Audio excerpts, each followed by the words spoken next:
মাছের ঝোল করব। এঁচোড় আর আলু দিয়ে, এঁচোড় আলু লবণ হলুদ দিয়ে সিদ্ধ করে নিয়েছি, মাছগুলো কেটে ধুয়ে নিয়েছি।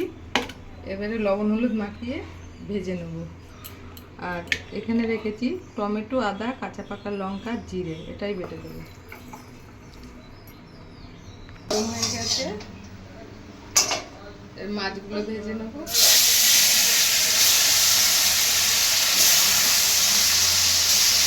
মাছগুলো ভেজে নেব, তুলে নিচ্ছি।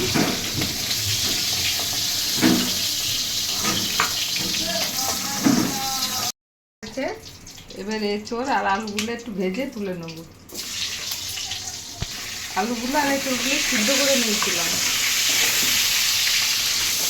এগুলো ভেজে তুলে নিয়েছি। এঁচোড়গুলো ভাজছি। কড়াই অল্প একটু তেল দেবো, বেশি তেল দেবো না, ভেজে নিয়েছি সব কিছু। একটু জিরে দিলাম, সর্ষের তেল দিয়েছি আমি।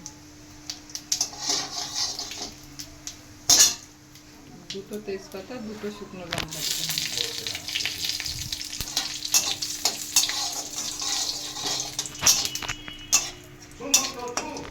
দুটো তেজপাতা দিয়ে দিলাম।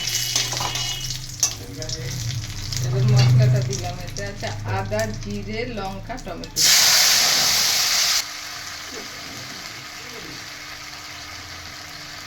বাকিটা দিয়ে অল্প একটু জল দিলাম, লবণ দিলাম, হলুদ দিলাম,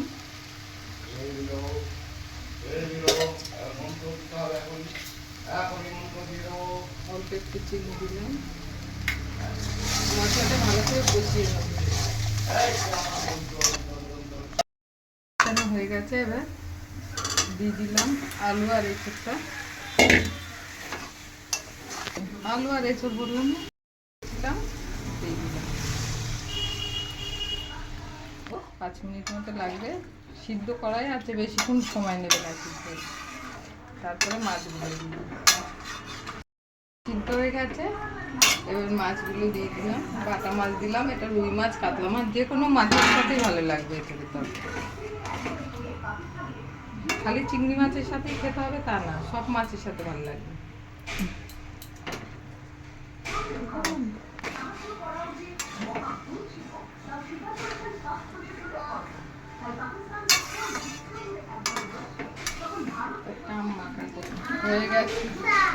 হয়ে গেছে বাটা মাছের ঝোল এঁচোড় আর আলু দিয়ে।